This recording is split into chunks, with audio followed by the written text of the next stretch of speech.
want to go to bed. But you see, I can't do that because this calculus book won't read itself.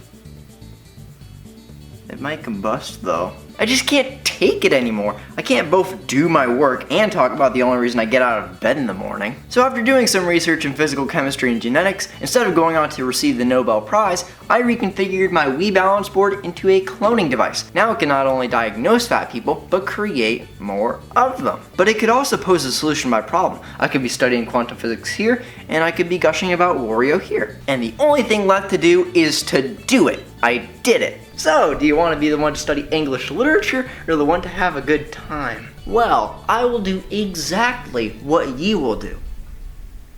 Neither. Mario Kart Double Dash is the most unique experience out there, and I'm not alone in that opinion. I wonder why. Now, as to why none of the previous Mario Kart games fell under that umbrella, have you ever played any of these games? Super Mario Kart was a neat game for the time, but it falls victim to being a 3D game on a console that could only kinda do 3D. Many of its elements are rather archaic, and while the game does have its place in history, I could say the same thing about Woodrow Wilson. There are a lot of things that fall under his branch. Mario Kart 64 was an improvement, but only by comparison. Like with Super, many of its elements don't hold up too well, and they even axed DK Jr. just to prove a point. 64 isn't a bad Mario Kart, and it provided many with childhood memories that will last forever, but it certainly isn't for everyone. And for Mario Kart Super Circuit, cancel out the circuit, carry the super, and this is just Super Mario Kart again. This is possibly my least favorite game in the series, mostly because it didn't really do much outside of being the first portable Mario Kart. But I don't know, I flip-flop in that opinion when I can't make up my mind if the good tracks in Super Circuit give enough of an edge. However, Mario Kart Double Dash was the first Mario Kart that was truly good, through and through. It was so unique in its presentation, gameplay, and gimmicks, and critics loved this game.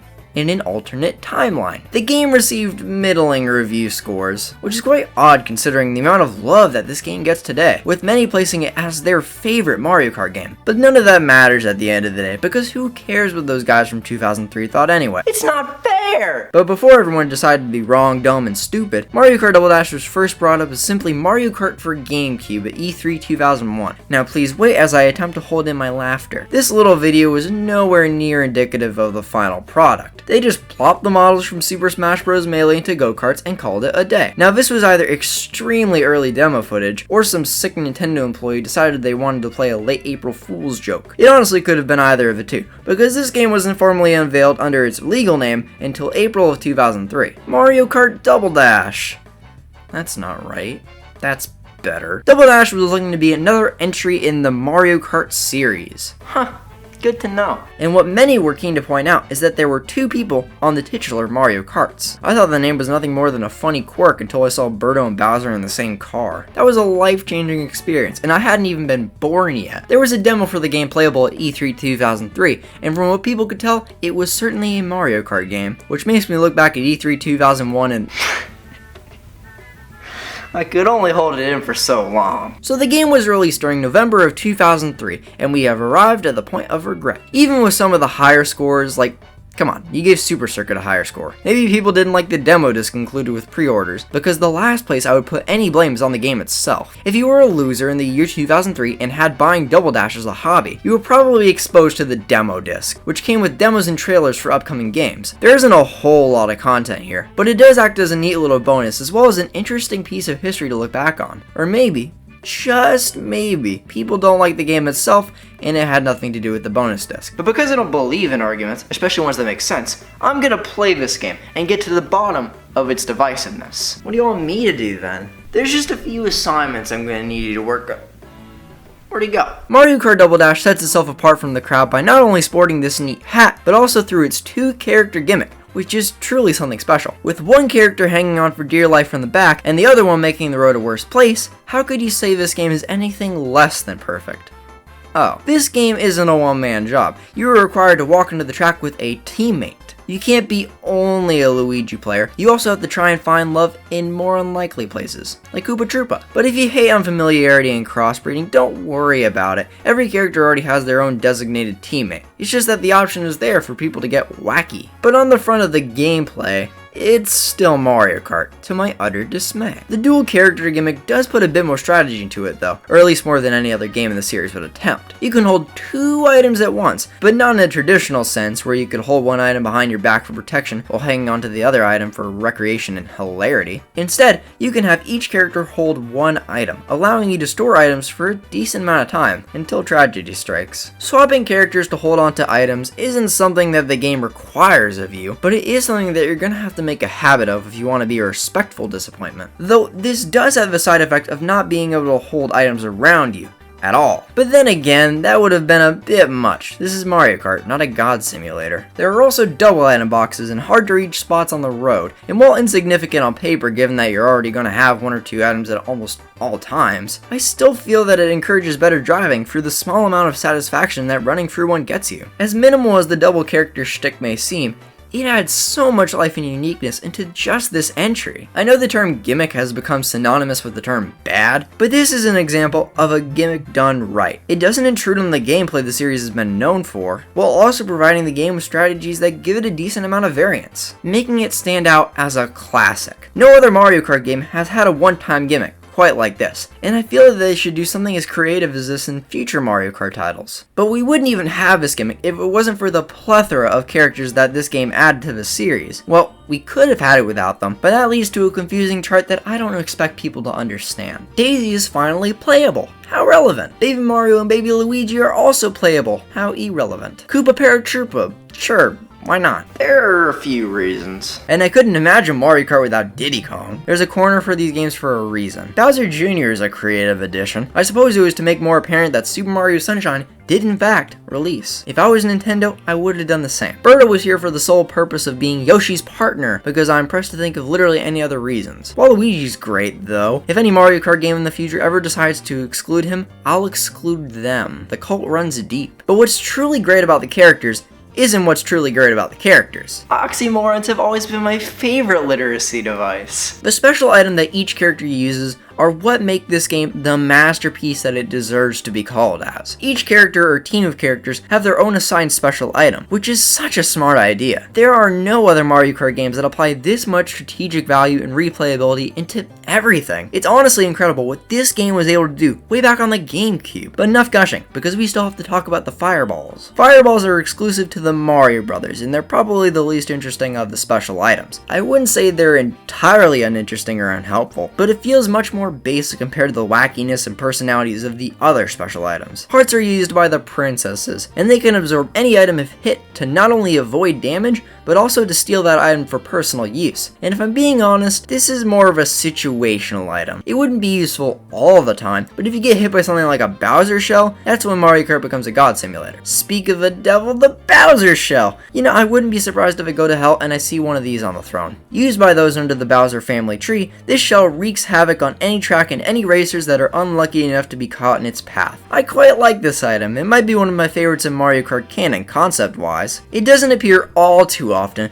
but it's always fun to see an object as large as this barreling down the track while knocking around racers from left to right off the track. Eggs! And he's gone. Eggs are basically red shells that split up into 3 items upon striking the opponent. And while I do find it slightly useful as you could manage to give yourself a boost while leaving your opponent in the dust, you could also manage to give your opponent a boost while they leave you in the dust. This item is a bit too random for me to play as Yoshi or Birdo, but if you're an agent of manipulation, disorder, and chaos, I may have found the perfect special item for you.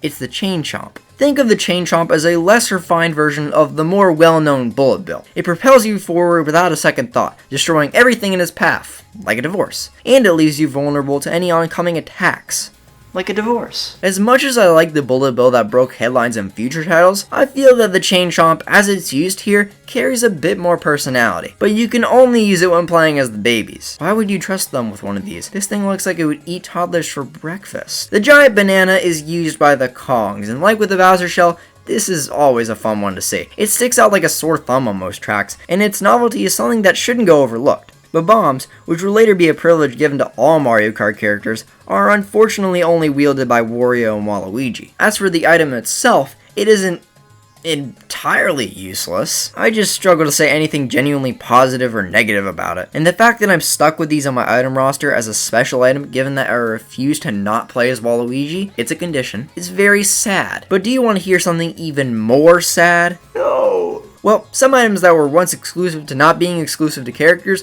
are now delegated to mere special items. The triple shells of both kinds are gifted to the Troopas for a reason that I do understand, but I still mourn. They could have created a completely new shell-based item, but no! They had to take away one of my rights. And the Golden Shroom is now exclusive to the Toads. See, I also understand this, but it is important to note that opinions like that are the reason why my father won't return any of my calls. But something I'm more miffed about, aside from those special items, is that there are no new general items in Double Dash. So when you're playing the game, it honestly feels like there are less items than there ever were before, because yes, you gave us one really cool new item each, or two if you're into that, but 3 items were taken away in that process. So I have to ask, was all of this really worth it in the end if we just end up having around the same amount of items to choose from as before? I would say yes.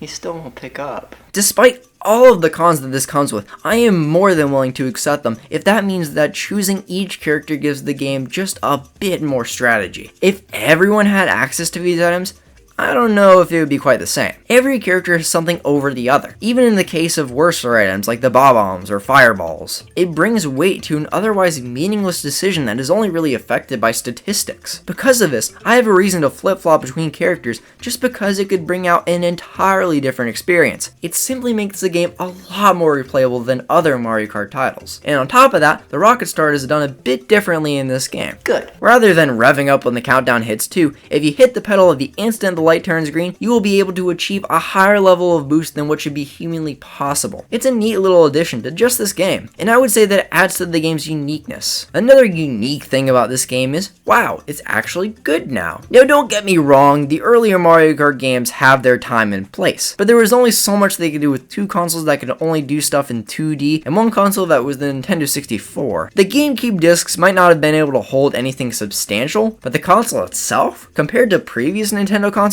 this one truly holds up well when considering the expectations that we have for modern gaming. And because of this, Mario Kart was finally able to thrive. The controls of this game, the controls. Driving in Mario Kart finally feels like what it should have this whole time. Drifting doesn't suck anymore. Every time I tried to drift in the earlier titles, I would lose my pulse. That's really the only thing these controls innovate on, but it makes the game so much more enjoyable. The difficulty sure doesn't though. I have tried to play this game with so many of my friends, and while I personally have no problems with anything really, they are all unable to fathom what this game lays down. One of my friends is absolutely incredible at Mario Kart 8 Deluxe, being as skilled as, if not much more skilled at the game than me. And keep in mind, I've been playing this game since 2014.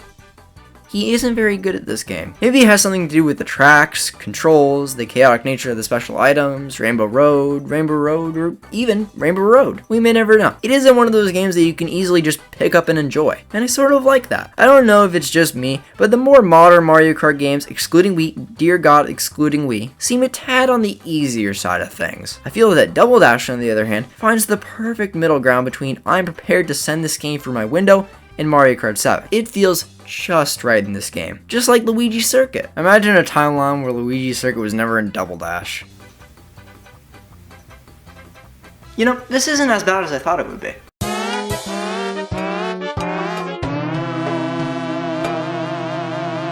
So, as it turns out, I have terminal cancer. I very much enjoyed this rendition of Luigi Circuit. It has just enough Luigi to keep me going. While most, or rather all of the beginning tracks from any other Mario Kart game start out as basic as you can get, this one throws a bit of a wrench into those plans. For a good portion of the race, the racers in the first half of the lap will be able to meet up with those in the second half for a friendly head-on collision. I like this track because even though it has to follow the restrictions of being the first track in a Mario Kart game, like with the rest of the game, it manages to put its own Double Dash spin on it. Peach Beach is neat. It mostly bases itself off of the style of Al Delfino, and it makes for a fine aesthetic that goes along with a fine track. I would argue that the layout is not that interesting, but the cataquacks that are littered throughout the track make everything anything but uninteresting. The watermelon mission from Super Mario Sunshine has left a very deep scar in this department. Baby Park is...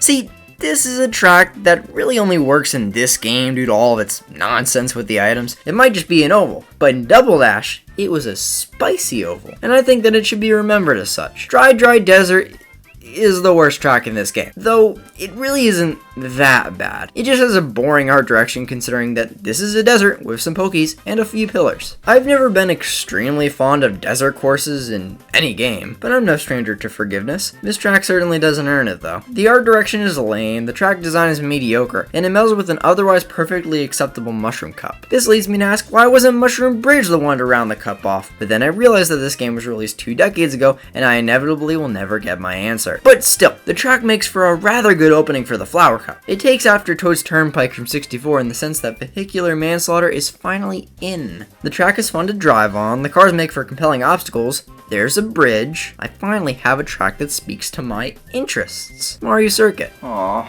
It has a bridge. Ooh. The rest of the track is pretty good as well, or at least for a circuit track. The obstacles, track layout, and the bridge bringing this up to being possibly my favorite Mario circuit in all of Mario Kart. Who cares about that when we have Daisy Cruiser? Easily one of the coolest tracks in this game. Mario Kart often has this tendency to take relatively mundane and simple things from the real world and turn them into some of the most amusing tracks in the series. And Daisy Cruiser is no different. So what does that make Waluigi Stadium? An aggressor. I don't really like the aesthetic of this track, but I will fully admit that I admire how much it captures the spirit of Waluigi. And the layout is more than serviceable, especially on faster speeds when the sharp turns become harder to get through while still breathing. And that's honestly a miracle, because on a track like Sugarland, I'm not breathing at all. I love my snow tracks in Mario Kart, and this one serves that purpose, and is pretty fun overall with a layout that has just the right amount of twists and turns. However, the freezies can still be quite annoying if you're unlucky enough to run into one. Mushroom City is a nice sequel to Mushroom Bridge, evolving its track with the notion of choice, something I can't get enough of in my day-to-day life. These restraints are starting to make a lot more sense. I don't know what else to say apart from the fact that this is a great track. As for Yoshi's Circuit,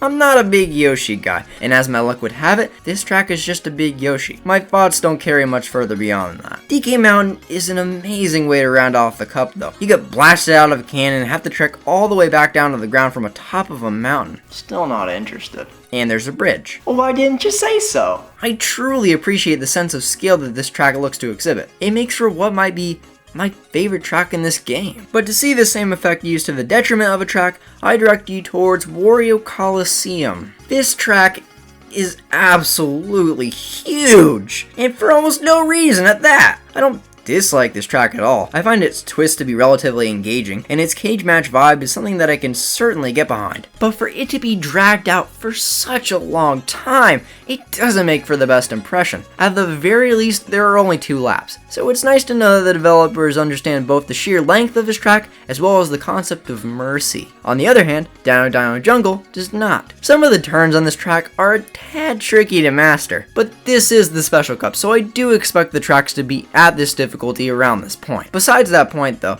this is a marvelous course imbued with such character and life. Bowser's Castle is the anti-Dino Dino Jungle. It's cold, mechanical, grand, and anything I could have ever asked for from a Bowser's Castle course. I do believe that some later renditions outdid it, but that still shouldn't shut down what an incredible course this is. Rainbow Road. I love this course. This isn't a Rainbow Road that I hear many people speak passionately on, but it just might be my favorite one. At the very least, I can say that this is the most difficult Rainbow Road of the bunch. I know some Wii fans will try to rebuke that, and for that, I will rebuke them. The speed and turns present in this Rainbow Road certainly live up to the reputation that these tracks are known for. And next we have... Oh, that was the last one. One of the main problems that critics have with this game at the time is that there wasn't much substance present in the single-player campaign, and the game didn't innovate far beyond Mario Kart 64. I don't understand the lack of innovation thing, because I haven't been rambling for 20 minutes for nothing. But as for the lack of tracks, I can see where they're coming from. All in all, there's only about an hour's worth of tracks in the game, which really isn't too much all things considered. But would you really expect anything more? Yes. The next entry would go on to introduce Retro Cups as we've come to know them today, practically doubling the selection of tracks. And they were even in Super Circuit, but they only consisted of Super Mario Kart tracks, so I'd rather pretend that they weren't. My defense for Double Dash is that, at this point in the timeline, What was there really to remake?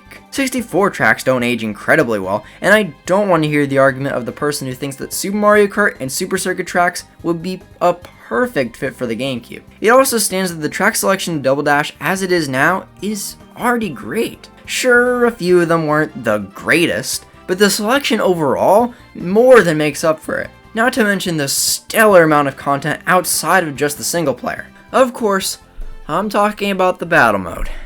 Let's all take a moment of silence for the last exceptional battle mode we'll receive from a Mario Kart game. The maps we have to play here are Cookie Land, Block City, Pipe Plaza, and Nintendo GameCube, which are all undisputed classics. Balloon Battle is obviously the standout here, but there are also 2 other games to play, Bob-omb Blast and Shine Thief. All of these are sublime and make for great fun when called together at a party or sleepover. Though outside of all of that, there are also quite a few unlockables in this game. There are new carts to unlock for characters, which I've always seen as something very core to the series and something I couldn't imagine it without. But this is where that old trend got its start. Again, critics love to act like this game did nothing to improve on the Mario Kart formula, when it did stuff like this just for the heck of it. On top of that, Toad and Toadette are unlockable, which is a bit odd until you realize that this was Toadette's first appearance in anything ever. Much more interestingly though, King Boo and Petey Piranha are also unlockable, but for a reason that is much easier to understand. These characters have access to every special item.